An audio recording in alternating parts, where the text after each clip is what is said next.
Okay, welcome to the last in our series in the series of recordings for this topic on interrogation or custodial investigation. The last topic would be confessions before the media. Okay, when a person, a suspect, confesses before the media, is that confession admissible in evidence? No. Let's look at the cases so that we will know the answer.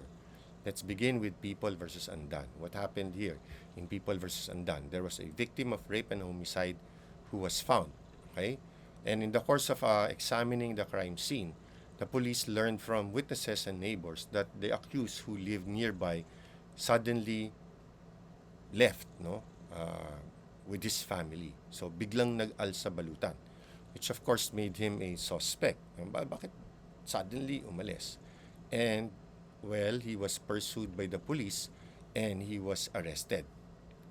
So after he was arrested, now please take note, his arrest, the validity of his arrest here is not the issue. It was never raised. But he was eventually arrested, and while he was detained, okay, the mayor decided to visit him. And without any counsel present, he decided to confess to the mayor. Okay? Subsequently, after he confessed to the mayor, while he was confessing to the mayor, the media were all there. Siyempre, hindi naman pupunta yung mayor sa presinto nang walang media, di ba? I mean, meron siguro, there are very few mayors who would go there out of concern. But mainly, the mayor there was there for, PR. Anyway, so while he was confessing to the media, to the mayor, the media was videotaping the whole thing, and it was witnessed by them. Okay? Worse even, because after he confessed to the mayor, syempre yung media papasok na. Oh, so sabi mo kay mayor ganito, is it true? Did you do this? Did you rape her? Etc. Okay? Did you kill her? And he confessed in a taped media interview. So there were two confessions here, before the mayor and before the media. Are they admissible in evidence? Sabi ng Supreme Court, yung confession to the mayor was not a result of custodial interrogation. The mayor did not even ask questions. And as I told you earlier, it was videotape. And the videotape shows that no questions were asked by the mayor. He just freely and voluntarily confessed. Therefore, that confession is admissible. Likewise, the confession made to the media is also admissible. Why? Because it was not the media who had him in custody. No, the media was just there as a visitor, and he, while being taped, he knew he was being taped. He confessed. So it was a voluntary confession, and therefore also admissible in evidence. In People versus Guillermo, here, he was in a warehouse, okay, where there was another warehouse right beside it, separated only by a wall. Okay? The guard of the other warehouse saw him and his employer entered the warehouse. Of course, the guard here didn't know what was going on here. Okay? But later, he opened the window and he told the guard, I killed my boss. Pinatay ko amo ko. Sabi niya, pakawalang hiya kasi nito, pinatay ko. So the guard of the other warehouse immediately called the police. So the police arrived. He was still there, okay?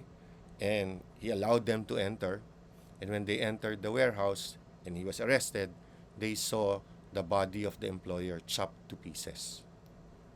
Okay? Of course, the police asked him. And he confessed to the police. And then the media, who was with the police, when the police arrived, also interviewed him. And again, he answered the questions during interview. He told them that his boss was cruel and that he just lost it. So he not only killed this boss but chopped the body of the boss into pieces. So there were three confessions here. To the guard next door, to the policeman, and to the media. Are they admissible? Okay. Sabi ng Supreme Court, confession to the police, inadmissible. Because he was already arrested then, taken into custody. Therefore, any questions would be in in the nature of custodial interrogation and hence inadmissible. Okay? Confession to the guard was considered part of the res gestae. I already explained the concept of res gestae in an earlier video. Okay? It was an utterance after a sudden, unexpected event. No? Therefore, the utterance was part of the res gestae. Admissible. What about to the media? Supreme Court said it was also admissible. Why? Because the tape itself, okay, of the interview would show that it was voluntarily given, that no one compelled him, and that questions were asked by the media and he freely answered it without any policeman or anyone compelling him to answer. Okay? So sabi ng Supreme Court, all these two confessions to the guard, part of the res gestae, and to the media, these are admissible confessions. The only one held to be inadmissible was the confession to the police because it was in the nature of a custodial interrogation.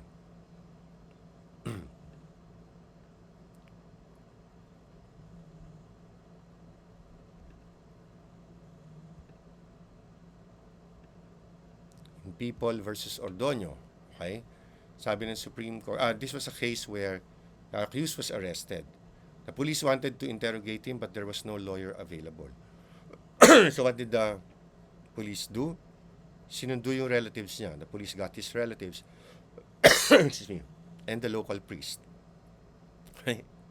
Before his relatives, in front of his relatives, and in front of a priest, they interrogated him and he confessed.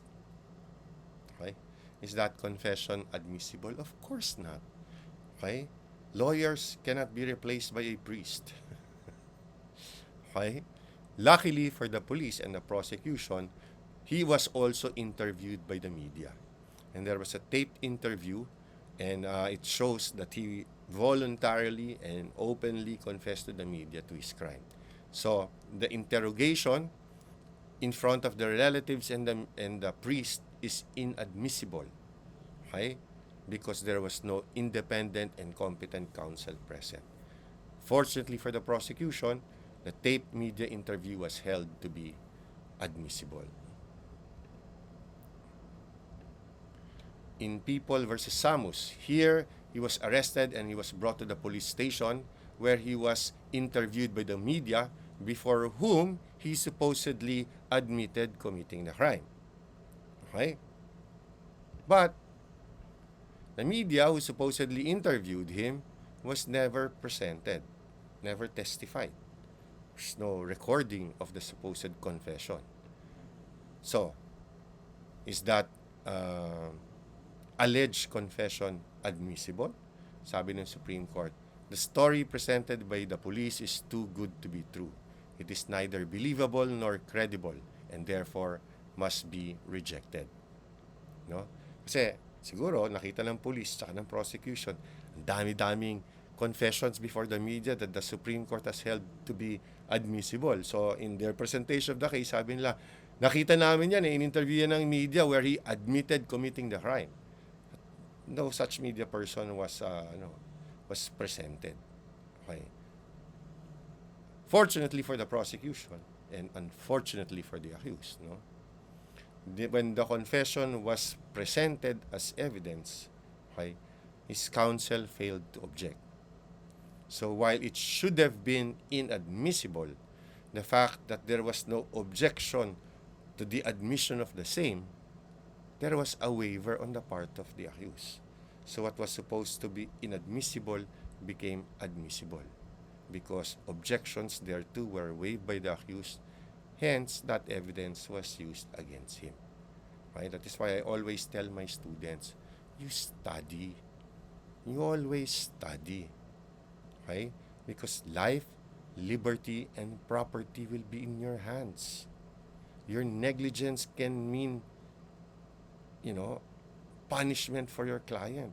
It can mean financial liability for your client.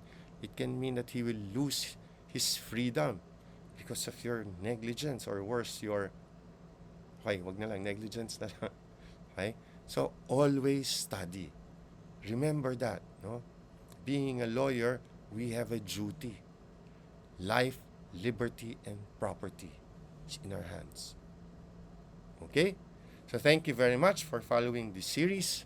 No, for my UP students, this ends, I think, Module 7, which means that when we meet again, we will begin the next module. So thank you very much, and as always, I hope you learned something from this lecture.